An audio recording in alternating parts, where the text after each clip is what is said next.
Pourquoi donc la transition peine-t-elle encore à s'accélérer ? Quand 2025 s'apprête à tirer le rideau, nous rapprochons à grande vitesse de l'échéance 2030 et plus vite qu'il n'y paraît de 2050, nombre d'entre nous s'interrogent. Et si une part importante de la réponse résidait dans la désinformation climatique ? C'est ce que pense le Haut Conseil pour le climat qui vient de publier son rapport annuel 2025 dans une version grand public. Une façon de contrer les 530 cas de mésinformation et les 19 récits de désinformation climatique relevés dans les médias français au cours des 8 premiers mois de l'année par les ONG Quota Climat, Data for Good et Science Feedback. Pour ce dernier épisode de 2025, Inspirons a donc relevé des fake news en lien avec l'air, le climat et l'énergie, vues, lues ou entendues au cours de cette année. Et qui mieux que le président d'Atmosud, Pierre-Charles Maria, pour faire entendre la voix de la science et surtout du juste milieu face à celle du doute, des fausses croyances et de l'inaction que génère trop souvent le manque d'informations factuelles et le climato-sceptisme. Vous écoutez Inspirons, le podcast en santé environnementale, air, climat, énergie d'Atmosud. Bonjour Pierre-Charles Maria. Bonjour Frédéric. Je suis vraiment très heureuse de vous recevoir pour ce dernier épisode de l'année d'Inspirons, le podcast qu'Atmosud a lancé en début d'année dans cette vue de toujours informer, de donner de l'information scientifique et justement pas des fake news au grand public pour ce qui concerne la qualité de l'air au quotidien. Alors, pour ceux qui ne vous connaîtraient pas, Pierre-Charles, je vais vous présenter de façon très succincte. Professeur émérite à l'Institut de chimie de Nice, Université Côte d'Azur, chercheur au CNRS. Vous avez également été maire de Peillon.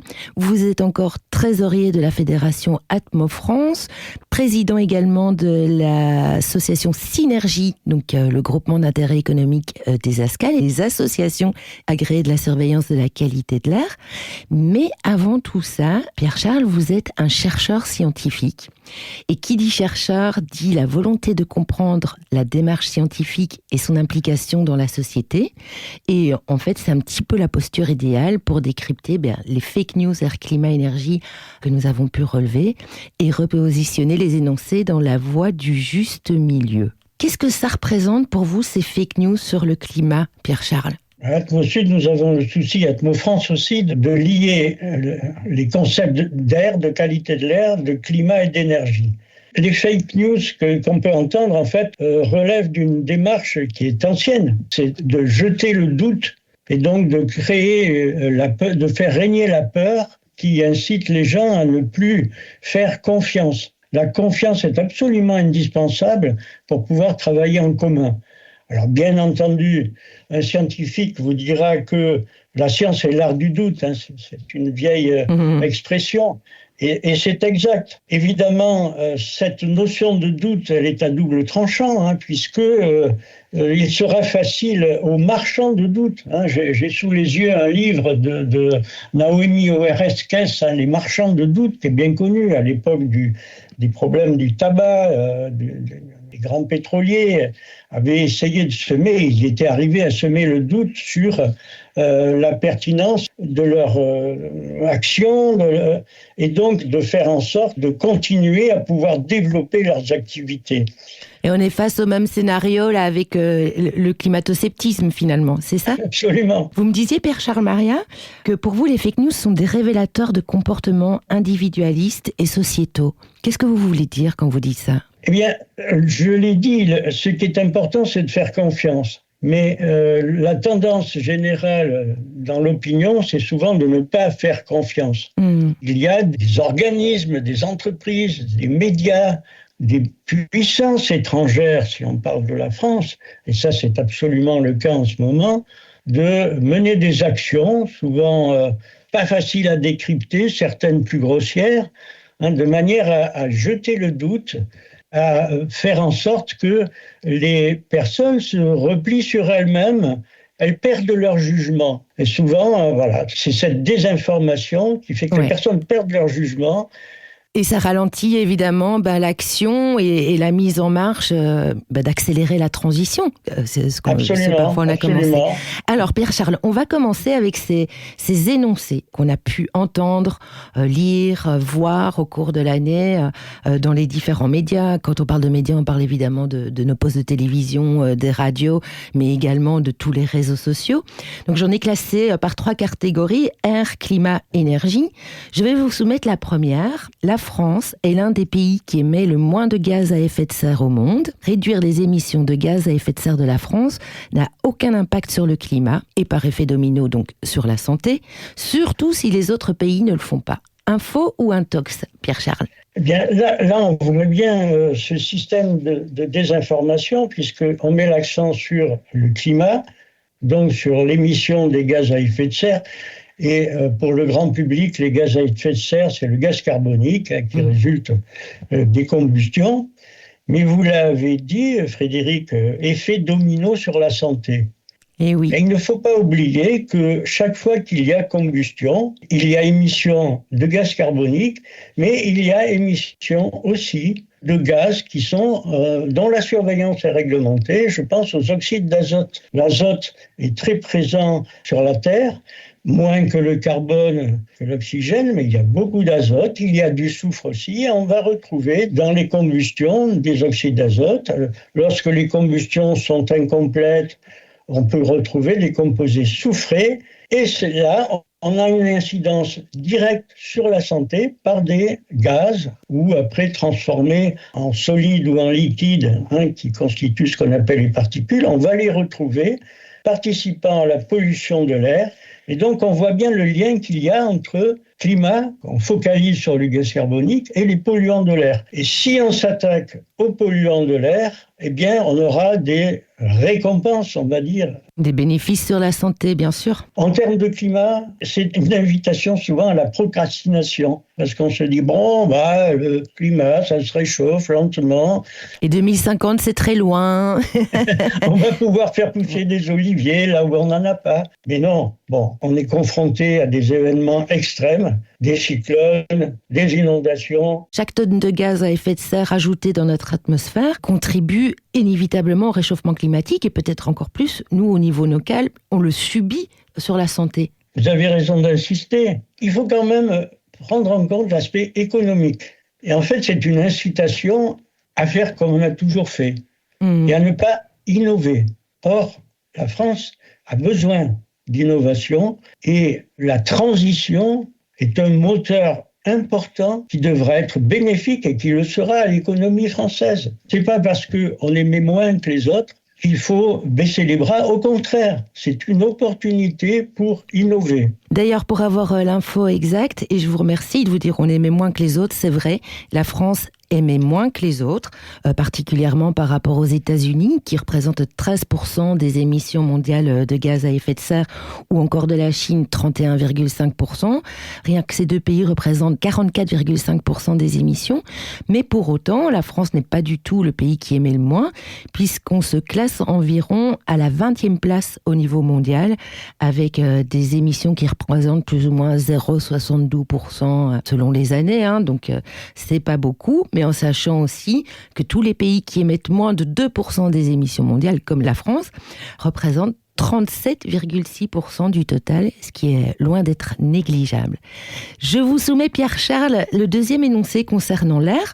Les ZFE, donc les zones à faible émission, n'ont qu'un impact réel sur la qualité de l'air et l'écologie. Info ou intox? Alors, les ZFE, zones à faible émission, ont été mises en place pour répondre à un besoin évident d'apaiser la vie dans les centres-villes. Lorsque j'étais enfant, mon père m'accompagnait à l'école sur son vélo, je mettais les pieds dans les sacoches. C'était au début des années 50. Ensuite est apparue la voiture, donc ça a donné une liberté, une respiration aux gens qui ont pu se déplacer plus facilement. Et puis les voitures ont envahi notre espace. Ensuite, j'ai vu construire une station-service avec les odeurs de carburant. C'était irrespirable. Je me rendais compte déjà enfant que ça ne pouvait pas aller, qu'on a vu les villes s'engorger. Donc il fallait absolument apaiser la vie en ville, améliorer la qualité de vie. Donc sont nées les zones à faible émission. Malheureusement, il y a eu un biais sociétal au départ, puisque peut-être on a voulu aller un peu vite par rapport à la périphérie des centres-villes. Les personnes ayant une vieille voiture, venant très rarement en ville, ne pouvaient plus le faire. Ils venaient pour se faire soigner à l'hôpital ou aller, pour les jeunes, à l'université. Je pense que c'est une mesure indispensable, mais qui doit être accompagnée. Et l'accompagnement réside dans l'amélioration des transports publics, leur réelle efficacité. Voilà, une offre de transport efficiente. C'est la seule chose qui fait que les gens prendront les transports en commun si ça peut coller à leurs besoins réels. Et il y a eu des fake news, comme vous le disiez, Frédéric, puisque on a dit que tous les véhicules diesel seront interdits, ce qui n'est absolument pas vrai. C'était les véhicules très anciens qui n'étaient pas encore équipés de systèmes de dépollution. Mais vous voyez, il y a peut-être un manque d'explication, c'est sûr, et un manque d'acceptabilité sociétale, mais ça reste un dispositif absolument indispensable. Dans toutes les villes d'Europe, les grandes villes d'Europe, il y a des systèmes équivalents. Et qui ont fait leurs preuves. Je voyais que des études avaient été réalisées dans des villes comme Lisbonne, Londres ou Madrid, et qui ont montré qu'effectivement, les ZFE réduisaient les niveaux d'oxyde, notamment nitreux, et les niveaux de particules fines, et que ça avait engendré des bénéfices sur la santé, notamment la santé respiratoire et cardiovasculaire. Parce que vous nous dites vraiment en substance, c'est que oui, c'est une bonne mesure, mais il ne faut pas qu'elle discrimine aussi une partie de la population pour qu'elle ne puisse plus se déplacer. Absolument. Si vous voulez bien, Père Charles, on va poursuivre sur le climat. Je pense que c'est un énoncé qu'on a tous entendu et qui va peut-être vous faire bondir, vous, en tant que scientifique. Donc, les données scientifiques sur l'ampleur du changement climatique sont falsifiées et exagérées par les scientifiques, les ONG et les institutions dans le but de manipuler l'opinion publique et de servir leurs propres intérêts. Je ne vais pas vous demander si c'est une info ou une intox, Pierre Charles. Je crois que j'ai déjà la réponse. On va le prendre sur le temps de la plaisanterie. C'est vrai que les scientifiques ont besoin de se faire une publicité pour pouvoir obtenir les crédits de fonctionnement dont ils ont besoin. Donc ils communiquent. Et c'est vrai que les climatologues ont beaucoup communiqué, mais si on observe ce qui s'est passé, ce qui se passe encore, c'est que il y a de nombreuses études qui proviennent d'origines différentes, et en particulier d'un pays comme les États-Unis, où on essaye actuellement, l'administration actuelle essaye de brider la science parce qu'elle veut absolument aller dans les objectifs qu'elle s'est fixés, qui sont des objectifs, vous le savez très bien, de continuer l'extraction pétrolière, l'utilisation du gaz de schiste en particulier, en démolissant toutes les autres possibilités de sources d'énergie, en particulier les énergies renouvelables. Ah, mais on va en parler, elles sont très critiquées par les climato-sceptiques. Et puis, vous m'expliquiez, Pierre Charles, que le problème, c'était la mise au même niveau des informations qui proviennent de scientifiques et celles qui ne proviennent pas de sources scientifiques. On a tendance à qualifier d'hypothèse toute information, qu'elle soit une information qui a du poids, d'une information complètement fantaisiste. À partir du moment où on émet des informations contradictoires, l'opinion souvent les prend au même niveau. Alors que lorsque les scientifiques travaillent pendant des années, je le répète, on peut avoir des Américains, des Russes, des Chinois, des Européens qui travaillent indépendamment les uns des autres et dont les résultats convergent, que ce soit une hypothèse qu'ils avancent, mais cette hypothèse, elle a énormément plus de poids qu'une assertion qui dit le contraire de ce que les autres ont prouvé. C'est ça. Et je pense qu'on peut quand même accorder du crédit aux scientifiques du GIEC, qui pour le coup sont très indépendants et aux données qu'ils nous livrent. Absolument. Alors, je tire la sonnette d'alarme par rapport aux médias qui, maintenant, souvent, sont dans l'immédiateté, obligés par leur métier. Ils sont obligés de réagir très rapidement. Et malheureusement, ils n'ont pas le temps de peser les informations et ils ont tendance souvent à les reprendre. Ce n'est pas le travail que vous êtes en train de faire. Mais c'est pour ça que je vous interroge. Pour préparer ce podcast qui était vraiment très documenté. C'est très gentil, Père Charles. Et c'est toute la différence entre la mésinformation et la désinformation, c'est qu'effectivement, parfois des journalistes qui n'ont pas le temps de se documenter, qui sont dans l'instant T, comme vous le dites, ne prennent pas le temps de creuser le sujet en amont et laissent parfois dire des énormités à leurs invités aussi, alors que la désinformation, c'est vraiment une information qui est livrée, entre guillemets, dans une volonté de nuire. Et il y a 19 gros récits qui circulent et parmi eux, vient en fait le deuxième énoncé que je souhaitais vous soumettre, Pierre-Charles, qui est que l'origine anthropique du réchauffement climatique est incertaine ou insignifiante. Autrement dit, l'activité humaine n'a aucune... on ne sait pas si elle a une incidence sur le réchauffement climatique. Un faux ou un tox, Pierre-Charles? Là, vous avez parlé du GIEC, Frédéric. On a quand même un ensemble de relevés, d'observations qui montrent qu'on a un réchauffement. L'année 2024 a été l'année la plus chaude depuis qu'on fait des mesures. Depuis la révolution industrielle, il y a clairement un réchauffement.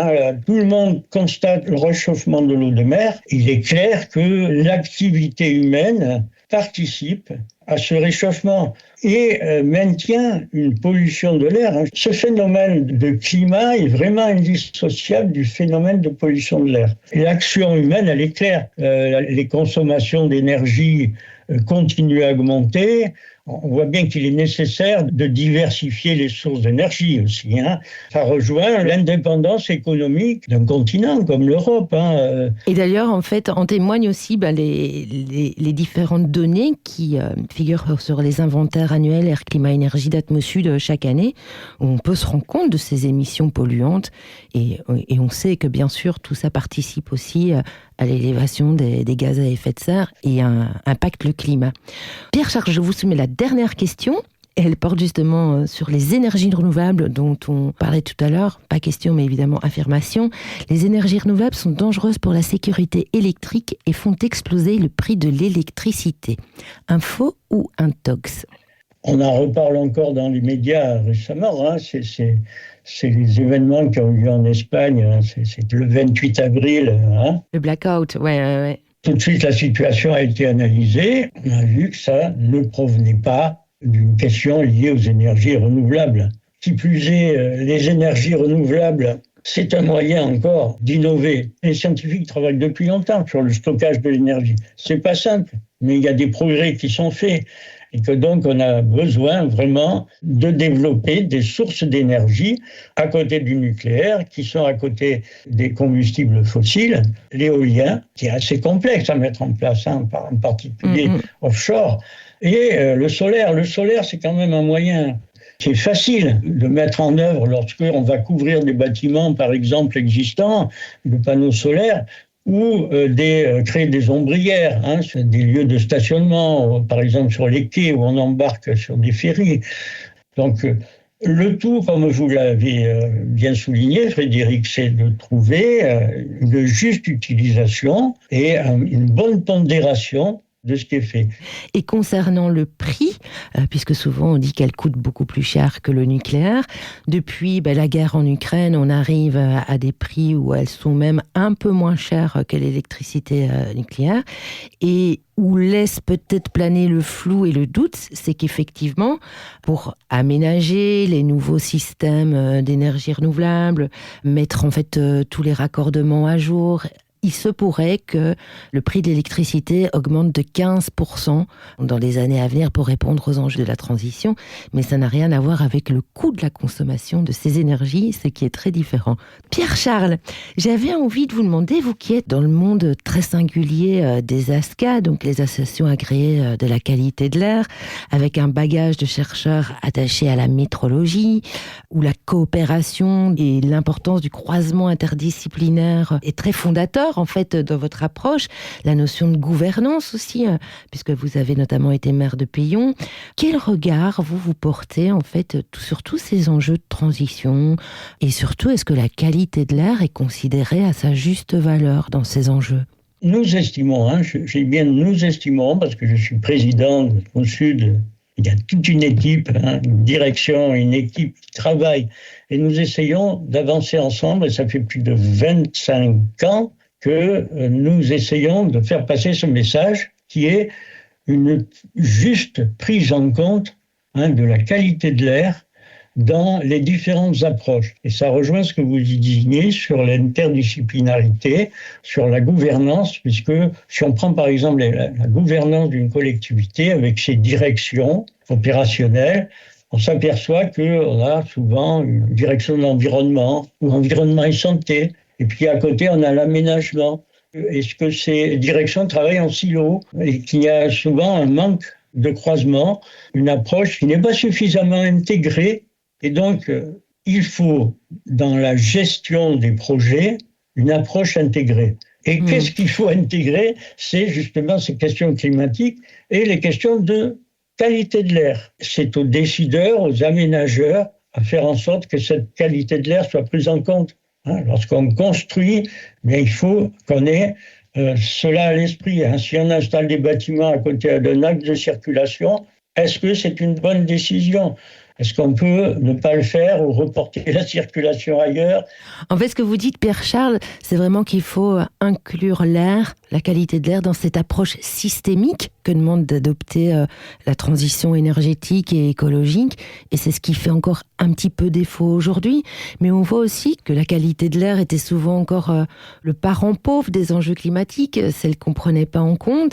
Et là, vraiment, j'ai l'impression que on avance quand même, que l'actualité aussi vient nous le rappeler, notamment l'actualité en santé environnementale, quand on voit que l'air a un impact sur les phénomènes de démence, quand on voit que la pollution atmosphérique se retrouve dans les problèmes d'infertilité, enfin voilà, toute l'actualité porte aussi la cause finalement. Ça progresse beaucoup grâce aux efforts de la recherche médicale sur cette question de santé-environnement et qui est donc vraiment à développer. Et je pense qu'il y a vraiment un gros effort à faire avec les médecins généralistes, les médecins de ville, pour leur faire intégrer cette notion et la faire s'instiller dans l'esprit de leurs patients. Et vous savez qu'après, la demande viendra des patients aussi. Donc il faut faire en sorte que cette composante de la qualité de vie, qu'est la qualité de l'air, instille dans tous les niveaux de notre société. Tout le monde a besoin de s'informer et de se former. Et c'est ce qu'on essaye modestement aussi de faire à travers ce podcast Inspirons, en recevant justement des acteurs du monde médical et de la recherche qui ont des choses à dire en termes de santé environnementale, dans le domaine de l'exposomie qui est encore trop oublié aujourd'hui et qui pourtant prévaut vraiment en matière de santé humaine. Merci beaucoup Pierre-Charles Maria d'avoir accepté d'être notre invité pour clôturer cette année 2025 en beauté. Merci à vous, Frédéric, et encore merci pour le travail que vous faites, qui vraiment nous tient à cœur au niveau d'Atmosud. Merci beaucoup, Pierre-Charles. Alors, si vous avez aimé cet épisode, n'oubliez pas, chers auditeurs, de vous abonner à la chaîne podcast Inspirons d'Atmosud, de lui laisser de jolies étoiles en guise d'évaluation et bien entendu de le partager autour de vous pour que l'information en santé environnementale qui relève de la qualité de l'air puisse circuler auprès du plus grand nombre.